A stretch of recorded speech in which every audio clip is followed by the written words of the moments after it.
اللہ سبحانہ و تعالیٰ کا لاکھ لاکھ شکر عظیم ہے کہ مالک الملک نے ہمیں اپنی یاد کے لیے یہاں اکٹھا ہونے کی توفیق عطا فرمائی۔ لاکھوں کروڑوں درود و سلام حضرت محمد مصطفیٰ صلی اللہ علیہ وآلہ وسلم کی ذات اقدس پر، جن کے توفیل مالک الملک نے یہ نازل کی۔ اللہ سبحانہ و تعالیٰ کا قرآن حکیم میں ارشاد ہے، اعوذ باللہ من الشیطان الرجیم، بسم اللہ الرحمن الرحیم، ادخلوا فی السلم کافۃ، صدق اللہ مولانا۔ عزیزان گرامی، اللہ سبحانہ و تعالیٰ نے اس کائنات کو تخلیق کیا، زمین بنائی، آسمان بنایا، اس میں روشن ستارے بنائے، چاند سورج بنائے، اور زمین کے اوپر پہاڑ بنائے، ندیاں، نالے، جھرنے، دریا، سمندر، حجر و شجر، ہر چیز اللہ سبحانہ و تعالیٰ نے انسان کے لیے مہیا فرمائی۔ اور انسان کو اللہ سبحانہ و تعالیٰ نے عقل، شعور اور دماغ عطا فرمایا، سوچنے کی، سمجھنے کی صلاحیت کا ہے۔ باقی جتنی بھی کائنات ہے اس کے پاس سوچنے سمجھنے کی شعوری طاقت ان کے پاس نہیں۔ یہ اگر شعوری طاقت ہے تو وہ صرف انسان کے پاس ہے، اسی لیے اللہ سبحانہ و تعالیٰ نے اس کو اشرف المخلوقات کہا۔ تو جب اللہ نے انسان کو دماغ دے دیا، سوچنے سمجھنے کی صلاحیت دے دی، اچھے برے کی تمیز دے دی، تمام چیزیں اللہ سبحانہ و تعالیٰ نے بندے کو سکھا دی۔ تو لوگوں نے اپنے دل دماغ سے کام لیتے ہوئے اپنی طرف سے کچھ قوانین وضع کر دیے، کچھ اپنے خدا بنا لیے۔ کسی نے آگ کو پوجنا شروع کر دیا، کسی نے دریاؤں پانیوں کو پوجنا شروع کر دیا، کوئی سانپ کو پوج رہا ہے، کوئی سورج کو پوج رہا ہے۔ جیسے جیسے جس نے جی نے چاہا ویسے ہی اس نے گروہ بنا دیا، کوئی پتھروں کے خود بنا کر، خدا بنا کر ان کو پوجا۔ تو جو انہوں نے چاہا ایک رسم، ایک رواج اپنے لیے، اس انسانی گروہ نے، اس معاشرے نے اپنے لیے ایک معاشرتی قوانین وضع کر دی۔ اس سے جب ہر آدمی اپنے اپنے طور و طریق پر چلے تو اس میں اس معاشرے کے اندر امن اور سکون نہیں ہے، وہاں فساد پیدا ہوتا ہے، شر پیدا ہوتا ہے۔ لہذا اللہ سبحانہ و تعالیٰ نے انسان کے لیے اپنے انبیاء علیہ السلام کو مبعوث فرمایا اور آسمانوں سے کتابیں نازل فرمائیں کہ آپ چھوڑو ان آباء و اجداد کی رسم و رواج کو، ان کے جو باطل طور و طریق تھے ان کو چھوڑیں، اور یہ طریقہ جو اللہ آپ کو بتا رہا ہے اس طریقے پر آپ چلیں اور دم ہو کر اپنی زندگیوں کو گزاریں، تاکہ اس معاشرے کے اندر امن ہو اور سکون ہو اور سیکورٹی ہے۔ بڑی چیز سیکورٹی ہے، امن یہ بڑی سیکورٹی ہے، بہت بڑی چیز۔ یہ جو ہم پڑھتے ہیں لیلا بھی قرائش لاف محنت اشکائے وسع پنجاب الذی اطعمہم من جوع، وہ اللہ جس نے آپ کو رزق دیا، آپ بھوکے تھے، اس نے آپ کو کھانے کے لیے روٹی دی۔ اطعمہم من جوع وآمنہم من خوف، اور تم کو خوف سے امن دے دیا۔ یہ امن کو، جس کو ہم امن کہتے ہیں، اس کو انگریزی میں سیکورٹی کہتے ہیں، تحفظ کہتے ہیں۔ جب تک آج کل کیا ہے ہمارے ملک کے پاکستان کے اندر کہ عدم تحفظ، سیکورٹی نہیں ہے۔ تو جب آج کسی کی سیکورٹی نہیں ہے، ہر آدمی کو اپنی سیکورٹی خود کرنی پڑتی ہے، کوئی پتہ نہیں اس وقت اپنی چلتے چلتے کہاں سے گزر گیا۔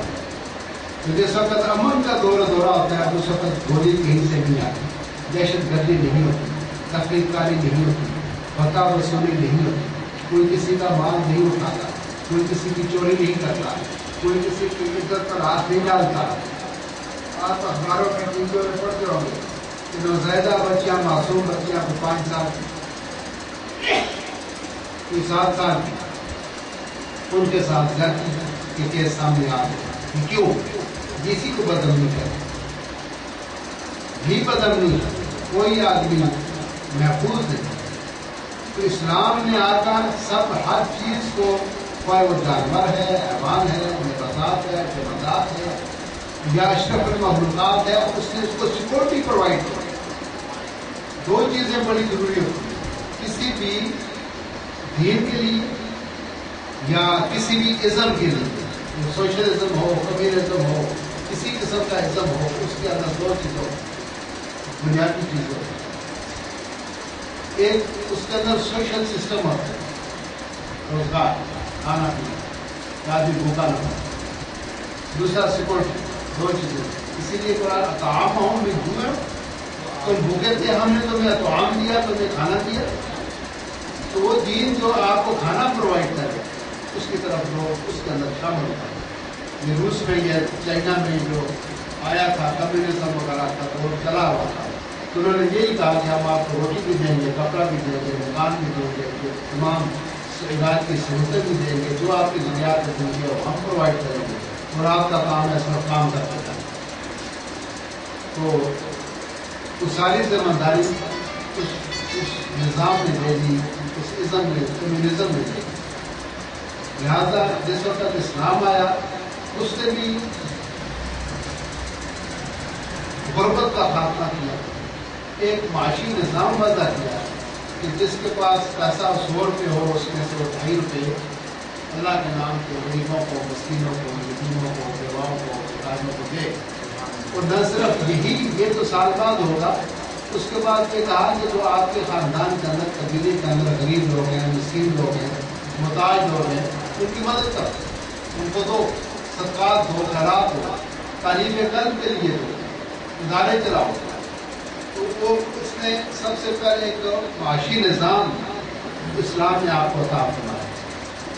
پھر ایک وقت ایسا آیا کہ کوئی لوگ سعودیہ سے گئے ہوں گے، دیکھا ہوگا کہ وہاں پر کوئی ایک سبز قلعہ جو ہے نا بکریوں کے کھانے کا، مویشیوں کھانے کا، وہ بھی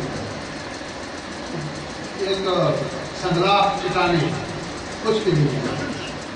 تو وہاں پر اتنا فراخی رزق ہوئی کہ وہاں جو لوگ زکوٰۃ لے کر ہاتھوں میں گھومتے تھے، کوئی زکوٰۃ لینے والا نہیں تھا۔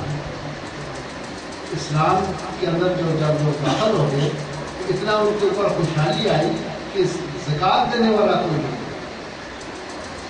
تو سب سے پہلے وہ جو کوئی دین ہو یا کوئی ازم ہو، تو سب سے پہلے آپ کو ایک معاشی خوشحالی فراہم کرتا ہے، معاشی خوشحالی فراہم کرتا ہے۔ اور دوسرا تحفظ۔ یہاں پر ایک یمن کے اندر، یمن سے جب آپ سعودیہ جائیں تو راستے میں ایک جگہ آتی ہے، اس کو حضر موت کہتے ہیں۔ تو وہاں سے لوگ گزرتے نہیں تھے، وہاں پر چوروں ڈاکو، جیسے آج کل آپ دیکھ رہے ہیں کہ صومالیہ کے گہرے کے جا کے سمندر کے اندر وہ جہازوں کو لوٹ لیتے ہیں، بندوں کو یرغمال بنا لیتے ہیں، ٹی وی میں دیکھتے ہوئے سنتے ہوئے۔ اس طرح سے وہ قذاب لوگ جو تھے، ڈاکو لوگ، وہ راستے میں ہوتے ہیں، تو وہاں سے کوئی گزر نہیں سکتا تھا۔ وہ جو آدمی زیادہ ڈاکے مارے، زیادہ ٹکو غارت گری کرے، اس کو پروٹوکول دیا جاتا تھا، اس کو بڑا VIP اس کو تصور کیا جاتا تھا کہ یہ آدمی اس نے 36 قتل کیے ہیں، اس نے اتنے ڈاکے ڈالے ہیں، یہ بڑا امپورٹنٹ آدمی ہے، اس کو بڑی اہمیت، اس کا بڑا ریگارڈ کیا جاتا ہے۔ یہ جو بدماشی اور گردی تھی اس انتہا کو پہنچی۔ یہ میں ظہور اسلام سے پہلے کی بات کر رہا ہوں۔ تو جس وقت اسلام آ گیا تو ہر طرف امن ہی امن ہو گیا، اور تمام جتنے بھی ظلم و ستم تھے اس پورا عرض پر ان کو ختم کرنے کی کوشش کی۔ غلام بناتے تھے، منڈیاں لگتی تھیں، غلاموں کی تجارت ہوتی تھی، خریدے اور بیچے جاتے تھے۔ سرکار دو عالم رحمت العالمین بن کر آئے، انہوں نے اس غلام کی زنجیروں کو توڑ دیا، اور انہوں نے تمام صحابہ کرام نے اپنے پاس سے پیسے اکٹھے کر کے مالک کو دے کے غلام کو آزاد کر دیا۔ اس وقت خواتین بچیوں کو زندہ درگور کر دیتے تھے، تو انہوں نے ان کو تحفظ دیا، منع فرمایا۔ شراب خوری عام تھی، ہر گھر میں شراب کے مٹکے بنے ہوئے تھے، ہر آدمی پانی کی جگہ شراب ہی پیا کرتا تھا۔ تو جب حضور کا زمانہ آیا تو حکم آ گیا کہ ان الخمر والمیسر رجس من عمل الشیطان فاجتنبوہ، ترک کر دو ان شرابوں کو اور کبابوں کو اور لوازمات۔ تو صحابہ کرام نے تمام مٹکے توڑ دیے اور مدینے کی گلیوں میں سے شراب کی نالیاں بھری ہی جاری.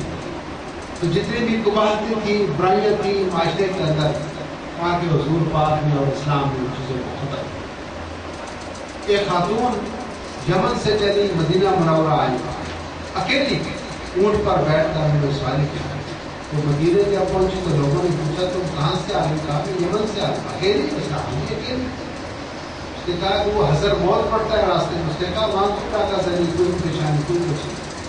ہر آدمی کی ناموس کا اور اس کی عزت کی حفاظت کی جاتی ہے، اور یہ اسلام سیکورٹی پرووائڈ کرتا ہے. سیکورٹی پرووائڈ کرتا ہے کہ وہ ہر آدمی جو آپ سے بڑی ہو وہ آپ کی ماں کا درجہ رکھتی ہے، جو آپ کی ابو ہو وہ آپ کی بہن کا درجہ رکھتی ہے، جو آپ سے چھوٹی ہو وہ بیٹی کا درجہ رکھتی ہے. تو اسلام میں معیشت اور سیکورٹی یہ دو چیزیں یاد رہیں. معیشت اور سیکورٹی دو چیزیں تحفظ پراپت. تو اللہ کا ارشاد یہ ہے کہ میں نے قرآن حکیم راتوں میں اس بچے کو ایک بات بتائی ہے. کوئی بات اللہ سبحانہ و تعالیٰ کا انتہائی ایک عظیم ایک نعمت اللہ تعالیٰ نے جو عطا فرمائی ہے قرآن حکیم کی شکل میں آپ کے گھروں کے اندر موجود ہے. یہ اللہ تعالیٰ کا ایک عظیم تحفہ، کلام اللہ کا ہے، زبان محمد مصطفیٰ کی، اور آپ کو دیا گیا آپ کے گھروں میں محفوظ ہے. بچوں اس کے اوپر عمل کرو. کوئی بھی آپ کا معاشرتی مسئلہ ہے، خواہ لین دین کا معاملہ ہے، خواہ رشتہ داری شادی کا معاملہ ہے، خواہ کوئی سفر کا معاملہ ہے، کوئی کاروباری معاملہ ہے، وعدہ وعید کا معاملہ ہے، کوئی ایسا موضوع نہیں جس کی قرآن پاک آپ کی رہبری اور رہنمائی نہ کرتا. ہم لوگوں کی بدقسمتی یہ ہے کہ ہم لوگوں نے صرف اسلام کا جو عبادات کا پہلو ہے اس کو اپنایا ہوا ہے، اور اسی سے متعلق ہمارے تمام دائرہ جتنا بھی ہے ہمارے عمل کا وہ عبادات کے گرد گھومتا ہے. مثلا ہم نماز پڑھتے ہیں، اس کے لیے پہلے وضو ضروری ہے، ہمیں وضو کے مسائل سمجھائے جاتے ہیں. پھر اس کے لیے لباس کا پاکیزہ ہونا، لباس کا اس کے بارے میں سمجھایا جاتا ہے، اور اس کو بہت طویل اس کو کر دیا گیا، بہت اس کو قوالت وہ ایک نبی ایک داستان بنا دیا کہ آپ کی قمیض ایسی ہونی چاہیے، اس کے بازو جو ہے ان کا سائز 4 انچ ہونا چاہیے، اس جیب بھی اس جگہ پر ہونی چاہیے. اسی لباس کے اوپر ہی آپ دیکھیں تو 50 کتاب لکھی جا سکتی ہے. اتنا لباس کے اوپر پینچا اتنا چاہیے، سلوار جو اس ٹائپ کی ہونی چاہیے. تو اس عبادات سے ہی متعلق ہونی چاہیے. مسواک کرنی چاہیے، سر بال ایسے بنانے چاہیے تو زلفے ہوں یا مڈا ہوا سر ہو یا بیچ سے ہو، اس ٹائپ کے وہ ساتھ جو کچھ ہے یہ عبادات ہے. لیکن ہم ایک سوسائٹی میں رہتے ہیں، ایک معاشرے کے اندر رہتے ہیں، انسانوں کے درمیان رہتے ہیں، ہمارے ساتھ دوسرے لوگ ہیں جن کے ہم پر حقوق ہیں، جن کے ہم پر فرائض ہیں. ان حقوق و فرائض کو جاننے اور پہچاننے کے لیے قرآن حکیم کا پڑھنا، اس کا سمجھنا اور رسول پاک صلی اللہ علیہ وسلم کے عمل کو دیکھنا ہے. آپ کوئی معاملہ لے لیں، جیسے میں نے ایک بار نہیں 20 بار سینکڑوں بار کے لیے میں نے بات اٹھائی ہے. آپ کے گھر میں بچی ہے تو آپ نے اس کے ساتھ کیا سلوک کرنا ہے؟ آپ نے حدیث مبارکہ پڑھی ہے، سیرت النبی پڑھی ہے، آپ نے کیا کیا تھا؟ حضور علیہ السلام نے جو 63 سالہ آپ کے درمیان زندگی گزاری وہ ایک عملی زندگی تھی، اور وہ حضور کی تمام زندگی قرآن پاک کی تفسیر تھی. تو کسی نے پوچھا عائشہ صدیقہ سے کہ یہ قرآن پاک کی تفسیر کیا ہے؟ انہوں نے کہا تو ہم نے آقا دو جہاں کو نہیں دیکھا، وہی تو قرآن کی تفسیر ہے. حضور کا ہر عمل قرآن کے مطابق ہے. ما ینطق عن الہویٰ سورہ نجم میں اللہ فرماتا ہے میرا نبی تو اپنی طرف سے کوئی بات کرتا ہی نہیں، یہ وہی کرتے ہیں جس کی ہم اس کو وحی کرتے ہیں. وہ تو اپنی طرف سے زیادہ جو سنت ہے اس کو آپ سنت کہتے ہیں، در حقیقت وہ بھی فرض ہے. حقیقت یہ ہے اس کی جو سنتیں آپ اس کو کہتے ہیں وہ سنت نہیں ہے، حقیقت اس کی یہ ہے کہ وہ بھی فرض ہے، کیونکہ حضور پاک کا کوئی عمل اللہ کے امر کے بغیر ہوتا ہی نہیں تھا، تو پھر وہ فرض ہی ہوا نا. تو عزیزان گرامی، اب اس حضور نے جو زندگی گزاری، عملی زندگی گزاری، آپ کی بیٹیاں بھی تھیں، بیٹے بھی تھے، بیویاں بھی تھیں، بچے بھی تھے، بہن بھائی بھی تھے، عزیز رشتے دار بھی تھے، دوست احباب بھی تھے، آپ کے دشمن بھی تھے، اور آپ کے سجنوں سے زیادہ تو دشمن تھے آپ، اور وہ دشمن بھی آپ کے اصحاب کے مترف تھے۔ آپ انہوں نے تو کہا تھا آپ صادق بھی ہیں اور امین بھی ہیں، یہ تو دشمنوں نے تو کہا تھا، یہ تو دشمنوں نے یہ تو سرٹیفکیٹ دیا تھا کہ آقائے دو جہاں صادق بھی ہیں اور امین بھی ہیں، سچے بھی ہیں اور امانتدار ہیں، جو کچھ کہتے ہیں وہ سچ کہتے ہیں، سچ کے سوا کچھ نہیں۔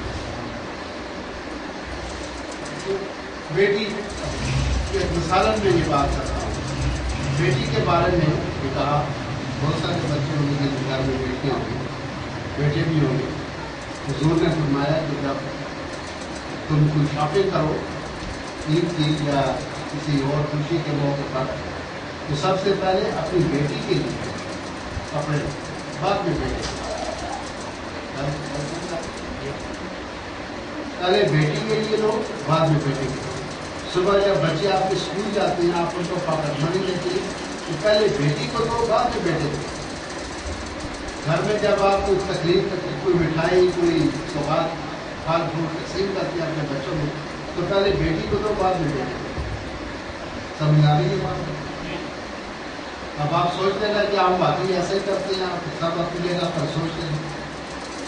اور جب مزے کی بات بتاؤں کہ جب فاطمہ الزہرا تشریف لاتی تھی تو سرکار دو عالم کھڑے ہو کر ان کا استقبال کیا کرتے تھے، کھڑے ہو اور ان کو بوسہ دیا کرتے تھے۔ یہ بھی آپ کو میں بتا دوں، حضور علیہ السلام جو اپنے عزیزہ جو رشتہار ہوتی تھی ان کو جو بوسہ دیتے تھے ماتھے میں دیتے تھے۔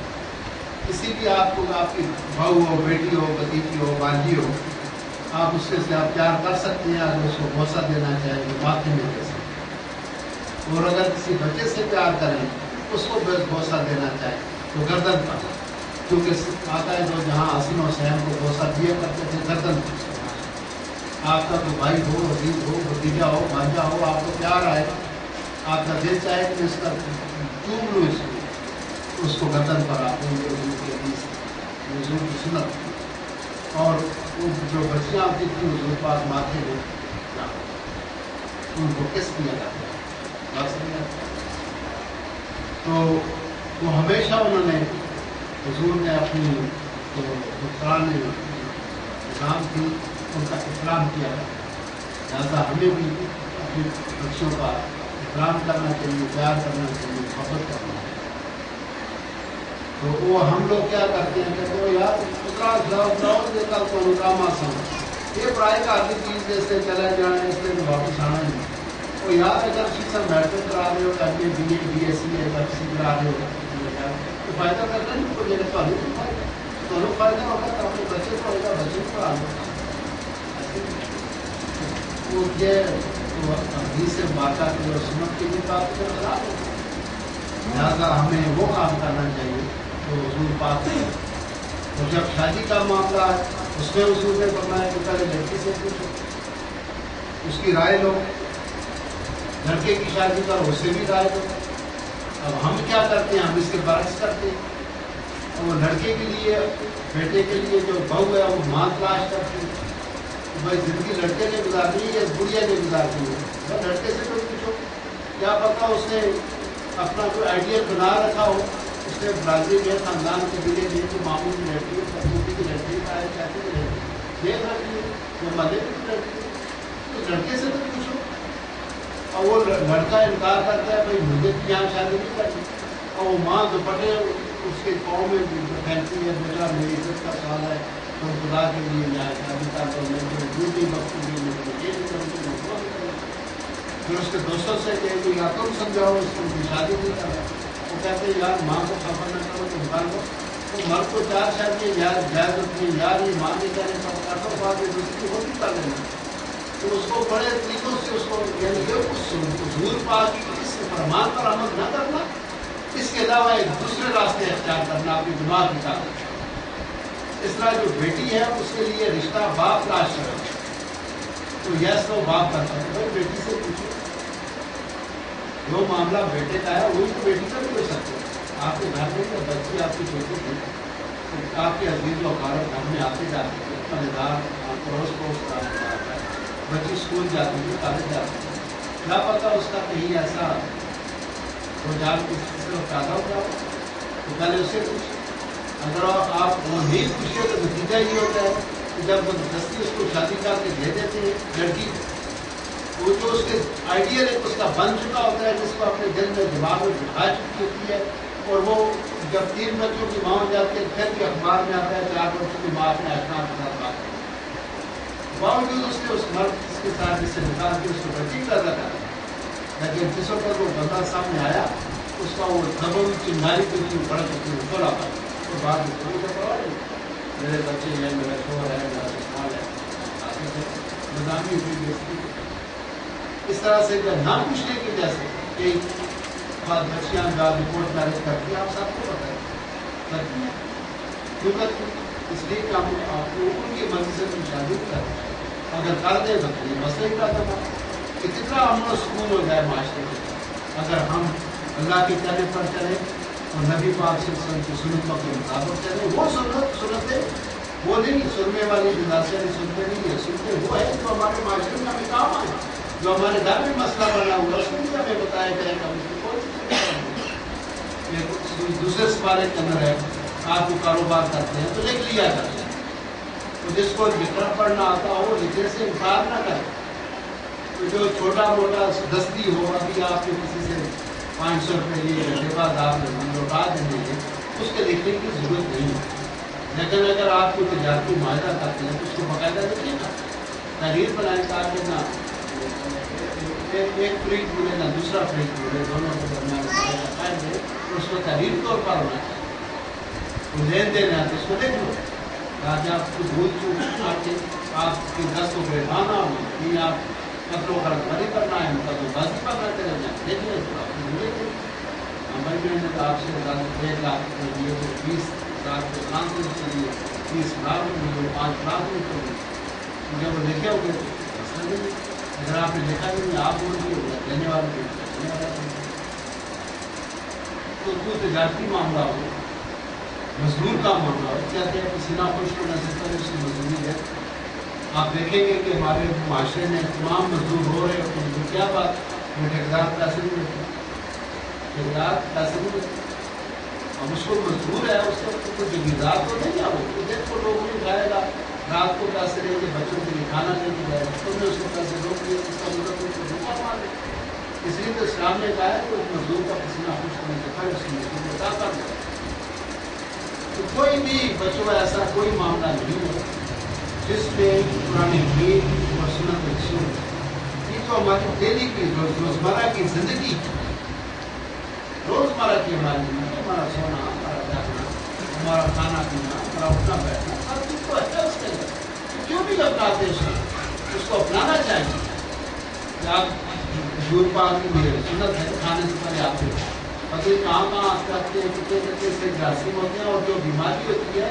وہ یہ جو پوٹے ہیں آپ کے لیے ان سے شروع ہوتے ہیں، جو آپ کھائیں گے تو جو آپ کے ہاتھوں کے ساتھ جراثیم ہے وہ الگ کر جائیں گے، اگر منہ اگر صاف نہیں ہے تو منہ کی جراثیم کہتے جائیں گے آپ کی بات پڑ جائے گا، ہاتھوں کو دھو صابن سے، اور اس کے بعد ان کو خشک مت کریں نہ تولیے سے نہ ٹیشو سے، پھر کرتے ہی رہنے وہ خود بخود ویپوریٹ ہو جائے گا، پانی ہاتھوں کا اڑ جائے گا، اور آپ نے کھانا کھانے کے بعد آپ ہاتھ دھوئیں کھلی کریں تاکہ منہ کے اندر جو ٹکڑے ہیں وہ نکل جائیں، گوشت ہے یا کسی قسم کا، اگر وہ رہنے کے 3 گھنٹے بعد اس کے مطابق سون آپ کو کیا ہو جائے کتنی بدبو پیدا ہوتی ہے ہمارے دانتوں کے اندر، یہ کھانا پھنس جاتا ہے اتنا ترک جاتا ہے خراب ہو جاتا ہے تو بیماری پیدا کرتا ہے، سب سے بیسٹ یہ ہے کہ آپ رات کو سونے سے پہلے ٹوتھ پیسٹ کر کے سویں، اکثر لوگ صبح اٹھ کے کرتے ہیں، صبح بھی رات کو کر کے سویں، اتنی چھوٹی چھوٹی باریک باریک باتیں بھی آپ کو سنت کے لیے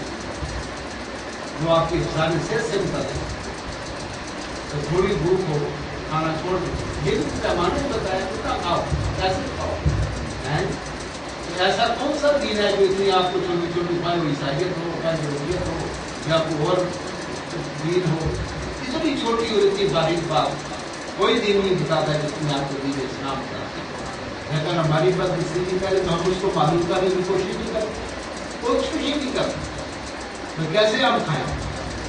بات کرنا، بات کیسے کریں؟ بات کے لیے بھی کہیں دھیمی آواز میں بات کریں، دھیمی آواز، اونچا مت کریں، دھیمی آواز کی بات کریں اور مختصر بات کرو تاکہ اگلے کو سمجھ آئے. ٹو دا پوائنٹ بات کرنا، لمبی لمبی داستانیں نہیں ہوتی، ٹو دا پوائنٹ بات کرنا، اگلے کو سمجھ آئے. تو دھیمی آواز کی بات، مختصر بات، یہ تک بتا دیں. ایسے بات کرنے کے لیے بیٹھنے کا یہ انداز، چلنے کا یہ انداز.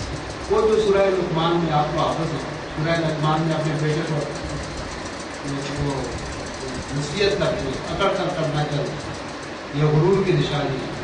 اور دھیمی آواز میں بات کرنا، یہ سب سے بری آواز گدھے کی آواز ہے. تو عزیزان گرامی، کوئی ایسا ہماری زندگی کا پہلو نہیں ہے جس کے قرآن حکیم اور سنت ہے. قرآن و حدیث ہماری رہبری رہنمائی میں کرتی ہے، تو آپ لوگ اس کی طرف رجوع کریں اور اس کے مطابق اپنی زندگی کو ڈالیں. اگر آپ کے جو رسم و رواج ہے اس کو خرابات کے اس پر عمل مت کریں. ہم دیکھتے رہے ہیں تو ہم مسلمان، لیکن جو ہماری شادی بیاہ کی یا کسی قسم کے رسم و رواج تھا اس کو ہم نے چھوڑا نہیں. ہم ان رسومات کے پابند چلتے جاتے ہیں. اللہ سبحانہ و تعالیٰ ہم سب کو قرآن کی پڑھنے کی، سمجھنے کی اور اس پر عمل کرنے کی توفیق عطا فرمائے.